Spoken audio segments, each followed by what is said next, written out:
देखिए अब बात करेंगे एंगल बिटवीन टू लाइंस। दो लाइंस के बीच एंगल हमको निकालना है, ठीक है।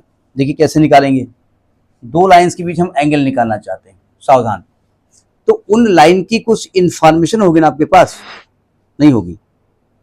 तो हमने कहा देखो भैया ऐसा है, ये दो लाइंस हैं, ये नहीं, ये तो एक्स एक्सिस है और ये वाई एक्सिस है। एक ये लाइन है जो एक्स एक्सिस के साथ θ1 एंगल बनाती है, ठीक।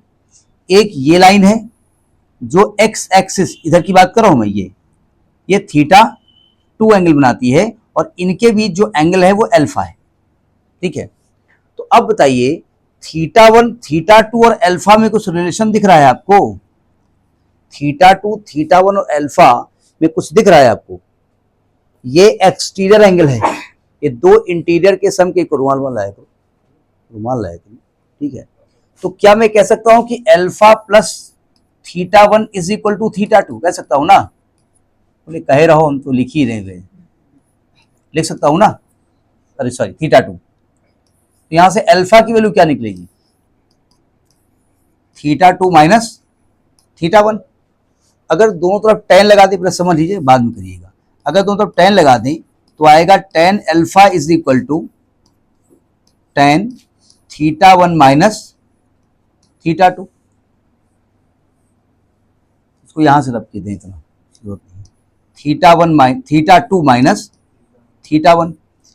tan a माइनस बी का फॉर्मूला पढ़ा आपने ना, tan a minus tan b upon 1 minus tan a into tan b, 1 plus, तो ये आ जाएगा tan θ2 minus tan θ1 upon 1 plus tan θ2 into tan θ1।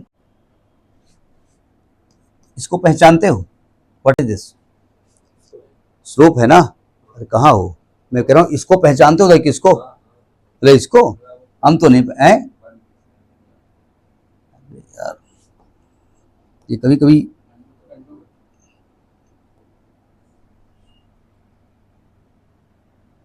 तब भी हमको इसको रब करना पड़ेगा ना। धीरे धीरे सीख रहे हैं, धीरे धीरे सीख रहे हैं, इतना थोड़े सीख पाएंगे। तो सीख मतलब और को नहीं है, θ2 माइनस θ1, ये m2 है ना, क्यों? स्लोप ऑफ सेकेंड लाइन, और माइनस m1 है अपान 1 प्लस m1 इंटू m2 है, तो ये tan अल्फा आ गया ना। अब जरा समझने की कोशिश करो, आपने जिसको m1 माना है, क्या जरूरी है इसी को m2 माने, इसी का स्लोप m2 माने? हो सकता है इसका स्लोप आपने m2 माना हो, नहीं हो सकता है, ये भी तो हो सकता है ना, ये m1 माना हो आपने। तो ये तो आपका सिलेक्शन है ना, किसको m1 मानोगे, किसको m2 मानोगे। तो अगर मैंने m1 को m2 माना, हमने उल्टा माना, तो अगर मेरा आंसर पॉजिटिव आएगा तो आपका नेगेटिव आ सकता है, नहीं आ सकता है। तो हम क्या करेंगे, इस एंगल को निकाल करके इसको मॉड में लिखेंगे, और बाहर जो है ना, एक्चुअली मेरे हाथ को पेन समझता है, दुबला पतला हाथ है ना, मतलब पेन ही होगा, तो यहां पर आप प्लस माइनस लगा दोगे, चलेगा। अब आप कहेंगे ये कैसे हो सकता है भाई, प्लस माइनस दो आंसर आएंगे? जी हाँ, दो आंसर आएंगे। अगर कोई दो लाइन है और आप इनके बीच एंगल निकालते हो, तो अगर मैं कहूंगा ये 60 डिग्री है तो अगला कहेगा 120 डिग्री है, तो दोनों आंसर यहाँ पर पॉसिबल है, ठीक है। तो इस प्रकार से हम अल्फा की वैल्यू निकाल सकते हैं। तो अल्फा जब निकालना होगा तो अल्फा इज इक्वल टू क्या आएगा, tan इनवर्स, तो ये पूरी वैल्यू यहाँ पर आ जाएगी, जो भी वैल्यू आए। समझ में बात आई? अब यहाँ दो स्पेशल केस देख लीजिएगा। आपने यहां पर tan अल्फा क्या बताया है, प्लस माइनस लिखो ना लिखो, तो मैंने बता दिया क्यों लिखा जाता है, बुक में शायद ना लिखा हो, अपान 1 प्लस m1 इंटू m2।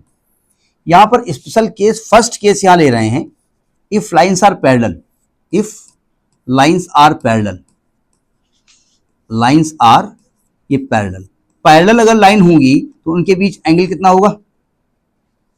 सोच रहे हैं क्या बताएं, 75 कह दें, 180 भाई साहब नहीं होगा, एंटी पैरेलल होगा, आप यहाँ फिलहाल 0 कहिए, नहीं 180 से भी काम चल जाएगा।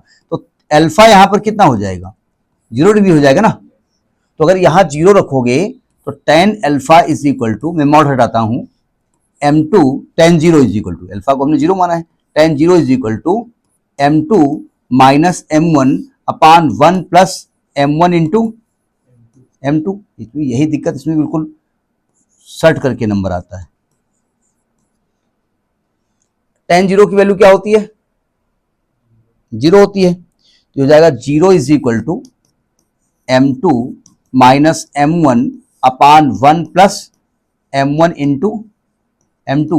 अगर क्रॉस मल्टीप्लाई करेंगे तो m2 minus m1 is equal to 0, यानी m2 is equal to m1। अगर दो लाइन पैरेलल हैं तो उनके स्लोप आपस में बराबर होंगे, ये हमने प्रूफ किया। अरे भाई काय को प्रूफ किया, सुनो ध्यान से, ये दो लाइन पैरेलल है ना, अगर ये एक लाइन x एक्सिस से θ1 एंगल बनाती है, ये θ2 बनाती है, और ये दोनों लाइनें पैरेलल हैं, तो θ1 और θ2 में क्या रिलेशन होगा, इक्वल होंगे ना। किस रूल से होंगे, थीटा करस्पॉन्डिंग एंगल है ना ये, अगर करस्पॉन्डिंग एंगल है, दोनों तरफ tan लगा दोगे तो उसकी वैल्यू भी तो सेम हो जाएगी ना। और tan θ1 क्या होगा m1 और tan θ2 क्या हो जाएगा m2, तो m1 इज इक्वल टू, नालायक कहीं की पहचानता ही नहीं है, m1 इज इक्वल टू, समझ में बात नहीं आई, नोट करिए। अब जरा सेकेंड केस देखिए। सेकेंड केस में अगर दोनों परपेंडिकुलर हैं तो अल्फा की वैल्यू कितनी हो जाएगी, 90 डिग्री। तो अल्फा को जब 90 लिख दोगे तो रिजल्ट क्या आएगा, tan 90 is equal to m2 minus m1 upon 1 plus m2 into m1। क्या बता सकते हैं tan 90 की वैल्यू क्या होती है, इनफाइनाइट। इनफाइनाइट को हम लिखेंगे 1 अपान 0। किताब में लिखा रहता अनडिफाइंड, लिखा रहता है ना, जबकि इनफाइनाइट अनडिफाइंड नहीं होता है, नहीं होता है। मैथमेटिक्स की भाषा में इनफाइनाइट जो है वो अनडिफाइंड नहीं है। हम क्योंकि वहां पहुंच नहीं सकते हैं तो हम कह देते हैं नॉट डिफाइंड, लेकिन वहां वो अनडिफाइंड नहीं है, ठीक है। अब देखो ध्यान से, अगर हम यहां पर क्रॉस मल्टीप्लाई करेंगे तो क्या आएगा, 1 plus m1 into m2 is equal to 0, तो m1 इंटू m2 क्या आएगा, -1। तो ये कंडीशन आई है अगर दो लाइन परपेंडिकुलर है।